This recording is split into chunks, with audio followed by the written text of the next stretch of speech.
Hi, this is Martin Brendan from Imagineer Systems, and welcome to Tip Bundle number 2. This is where we take 3 of the daily Mocha tips and convert them into small video examples. If you're not following our daily tips, you can find them just by looking for the Mocha Tips hashtag on our various social media outlets. So now that I've waffled on about that, let's get down to the tips.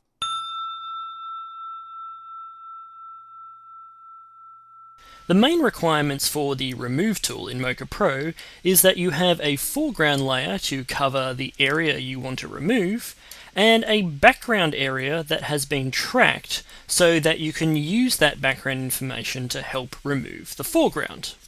The background information has to be tracked because we need to know what that background is doing at all times throughout the entire shot. The foreground layer, however, does not need to be tracked. This can be just a hand-keyed mask, or you can use tracking information to help with your mask, but the key thing is that the foreground is just the area that you want Mocha to remove with the background layer. The foreground must be covered completely by the background to be removed fully by that information.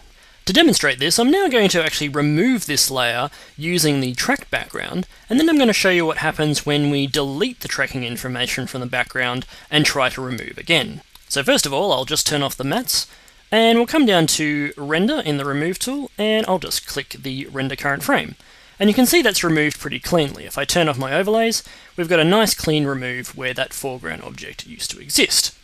So I'm going to go back to my original plate now, and let's turn back on our overlays, and I'm going to click the background and go to my dope sheet to remove the tracking information. So I've come down to the dope sheet down here, and we've got our tracking information here, so I'm just going to delete all those tracking keys for the background layer, and I'll go back to the parameters page. Now when I select the foreground layer and I go to render, absolutely nothing happens. This is because we no longer have any information in the background to help remove that foreground.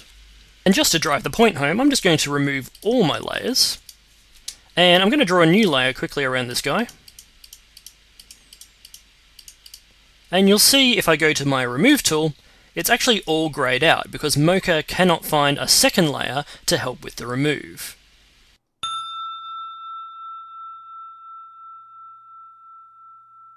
Okay, so this is called tip number 5, but it probably really should be tip number 1, as it's the most common support case we get over at Imagineer Systems. So you have a lovely shape like this, and it's tracking perfectly inside Mocha, and then we want to export it out over to After Effects. So I'm going to stop my playback, I'm going to export my shape data, copy to the clipboard, and switch over to After Effects. Then over in After Effects we select our layer and we paste our shape data in, and it's looking all great and the sun is shining and we're going to leave work early for once, and then we scrub our timeline and this happens. Our shape is all over the place. The reason this happens is because of frame rate or aspect ratio mismatch. In this case, if we select our footage in the project bin over here, we can see that our frame rate is set to 24 frames per second. If we go back over to Mocha, and we go to our Clip tab, we can see here that the frame rate is set to 29.97 frames per second. So this means that regardless of how good your tracking or your roto is, your shape and tracking data are not going to match up when you paste it over to the other application. In this particular case, we know the frame rate is actually 29.97 frames. So I'm going to go into Interpret Footage in my After Effects project bin, and I'm going to set this to 29.97 frames, click OK, and I'm going to create a new composition. Now, when I paste my shape data, it all lines up correctly. And the same goes for aspect ratio. You want to make sure that the value inside Interpret Footage, under Main, this pixel aspect ratio matches the pixel aspect ratio inside Mocha. So if I go back over to Mocha, inside the Clip tab under Settings, we also have our pixel aspect ratio under this drop-down. And if you need to set a numerical value, you can go to Custom and enter the value into the field. But it's very, very important that these two values, the frame rate and the pixel aspect ratio, match in both applications. applications. 。 . 。 . 。 . 。 . 。 . . 。 . . . 。 . . . . . . . . . . . . . . . . . . . . . . . . . . . . . . 。 . . . . 「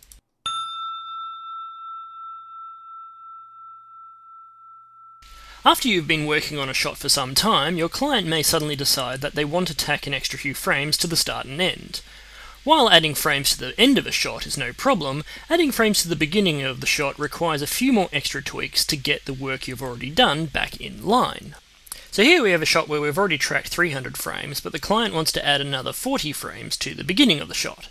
So we need to relink the footage back in and then adjust the keyframes for the work we've already done.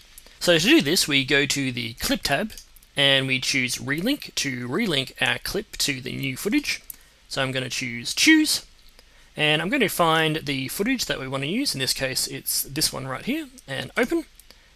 Make sure we've got the additional frames. In this case, originally we had 300 frames, and there are now 341 frames, so I'm going to add them all in. Click OK. And now when we go back to the Track tab, you'll see that my logo is completely off where it used to be. This is because we've got an additional 40 frames at the beginning of our shot. You'll also notice an out point and some untracked frames because Mocha assumes that the work you've already done starts from the very beginning of the timeline. Now in our case, we know that the extra frames we need to work with are at the beginning of the timeline, so we're going to make some adjustments in the dope sheet that's available inside Mocha version 3. First of all, I'm going to move my end point to the very end of the timeline so that we've got all these keys to work with. And I'm going to switch over the dope sheet to adjust the tracking data. So here in the dope sheet we have our layer, and I'm just going to scroll that down so that we can see all of the properties under that layer. And we have our tracking information here where you can see a keyframe on every single frame. And we've got spline information. And in this case I've only got one spline key because I just drew a shape and started tracking. But if you're doing a lot of heavy roto, there'd obviously be a lot of keys here and a lot of different shapes. So once we've got this information, we can zoom out to see the whole timeline. So I'm just going to hold down the Command or the Control key in Windows, and I'm just going to scroll out using the mouse wheel so we can see the whole timeline.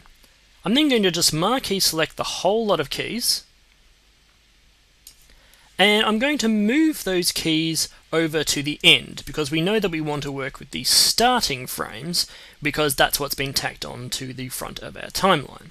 So I'm just going to move those keys all the way up to the end and release. And now we have a gap at the start of our timeline rather than at the end. You'll also notice up the end here that we have no tracking information going on here, even though we've moved our keys up. This is because when you draw a layer, it is actually defined by its in and out points. So you can see up here my in point is 1 and my out point is 301, and this reflects the original amount of frames that we had before we relinked the clip. So what we need to do is either change this out number to 342, or just simply grab this little handle on our timeline and drag that out to the end so we get those keys back. So now let's just switch back to our parameters and we'll have a look at what we've got. At the moment we have no keyframes here, so I need to drag forwards, but you can see once we get there that the tracking information starts to move correctly.